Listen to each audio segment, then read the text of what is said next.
everybody, welcome back to Just Dream Guide. Okay, so I just wanted to talk to you all about my little spiritual journey. I wouldn't even call it little, we downplay it with this little word. My spiritual journey, it's been a roller coaster ride. It's been amazing, I could say that specifically. However, I will say that the biggest thing that started my spiritual awakening was, I got in a car accident in 2019. And it caused me to start having ringing in my ears. I started to hear, confirmation burp. I started to hear the craziest stuff. I could hear like a car coming down the street. And I'd be like, y'all don't hear that? And people be like, oh my gosh, she is crazy. She's losing her mind. And I'm like, no, I'm not losing my mind. They did tell me I was post-concussion after this like accident or whatever. And so I was like, okay, well, I'm going to listen to the doctors. And then my mom, she kept saying, well, your doctors, they're just telling you stuff to get some money. And I'm like, no, I seriously hear ringing. I hear all kinds of stuff. I was hearing stuff. And I'd be like, y'all don't hear that car? And then maybe 20 minutes later, maybe not 20 minutes, but like maybe 5 minutes later, then they hear the car come down. They was like, oh my gosh, like you're crazy. So I was told I was crazy a lot. Then I met the love of my life and I was still told I was crazy because then he would see me like go through some stuff where I would hear ringing in my ears. And I won't even say met. Okay, so we met a while ago, but I had just kind of like reconnected with him and things like that. So I was starting this new relationship. I was going through like spiritual psychosis. I didn't know it at the time. And at the same time, I was going through a lot of stuff at work because I was working in mission control at NASA. I'm like, okay, so I'm supposed to be doing this cool job, but like I can't stop all these weird stuff coming into my mind. I didn't know what downloads were. I didn't know what spiritual awakenings were. I didn't know what spiritual psychosis was.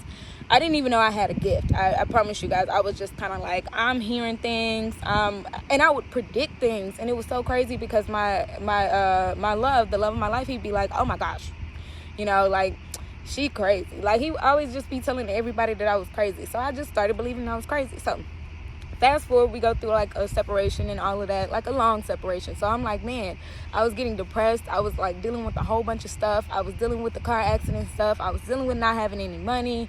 Around 2019, 2020, I was told this just like a week ago that everybody like, it was like a wave of spiritual awakenings and it's about to happen again. And I didn't know that. So here I am just dealing with something that I didn't even know I was dealing with. It was only a small population of the world that was dealing with this, okay? And so I remember at one point it got so bad that I was in separation. Like I said, I was like, oh my gosh, I have the love of my life, but I can't, we were separated by distance and a lot of time because we were just,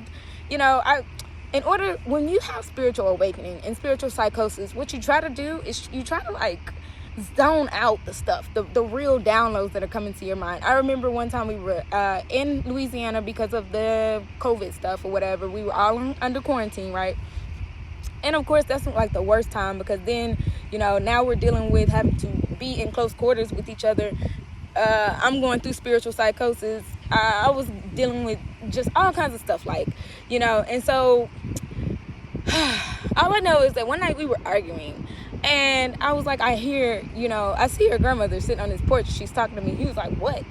And then, of course, he goes to tell everybody that I'm crazy and da-da-da-da. Then I told him one time, I was like, yeah, I talked to your brother the other day. And he was like, what? His brother had passed. Okay, so but he was talking to me. And I was just like, I was trying to explain what he was saying. And he was like, well, what did he look like? And I was like, well, I didn't really see as much. Because when you're waking up and you're tapping into a gift that you didn't even know you had, what you don't really ask for or request are the details.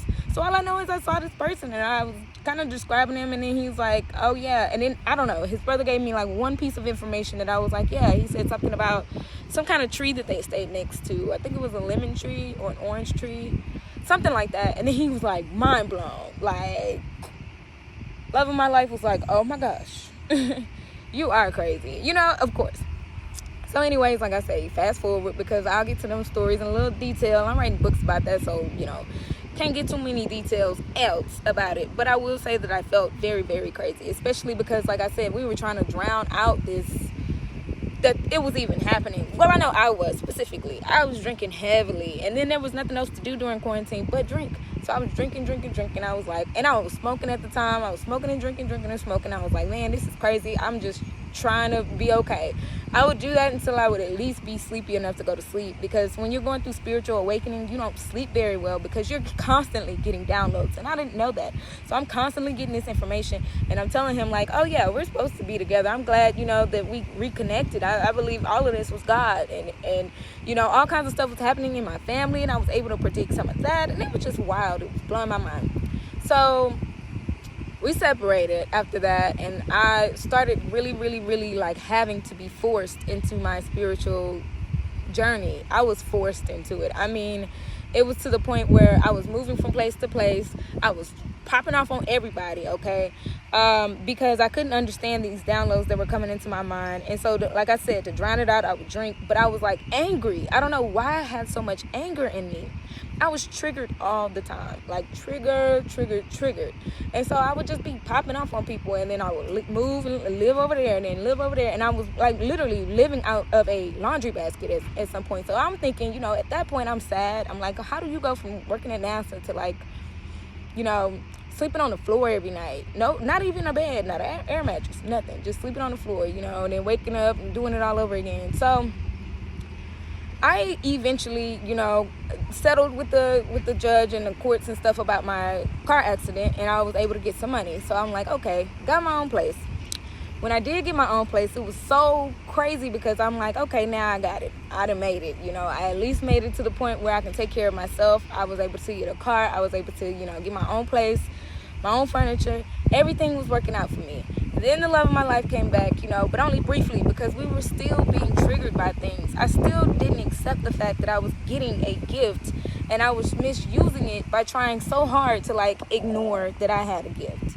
So I was kind of like just, he came back, and I knew he was going to come back, and I was just like, oh, I forgive everything that you've done, but I shouldn't have done it like that. When people do things, you got to still hold people accountable. There was no apology. There was kind of like, oh, well, and then it was always these accusations, and I think that's what really, really triggered me the most. It was like, well, you're out here doing this, that, and whatever, and I'm like, no. When you're going through spiritual awakening, you don't even want to be around people. I was so secluded, and again, I did it twice. Every time you go through ascension, because ascension is not the final destination. Ascension is when you start to wake up, and then you level up, and then you level up, and then you level up. So every time you go through ascension, just like Moses on the top of the mountain, you have to seclude yourself. Seriously, it's a solitude moment where you have to deal with your demons. You got to fight the devil. I mean, everything in you that's negative, you're like literally purging out. It's spiritual surgery, and it hurts.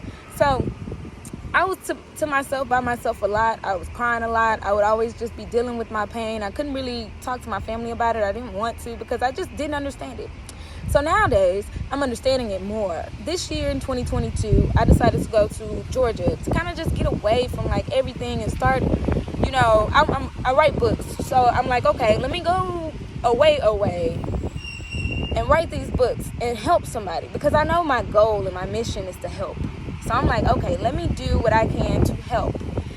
So I go away and I start writing these books, and just all kinds of stuff started happening again. This was another ascension. So I didn't have anybody with me. I didn't have a boyfriend at the time. I didn't have my family. I just moved to Georgia by myself this year around June, and I decided to just pick up and go. I was like, it's expensive to live here. I had found a place. Everything was good till it wasn't.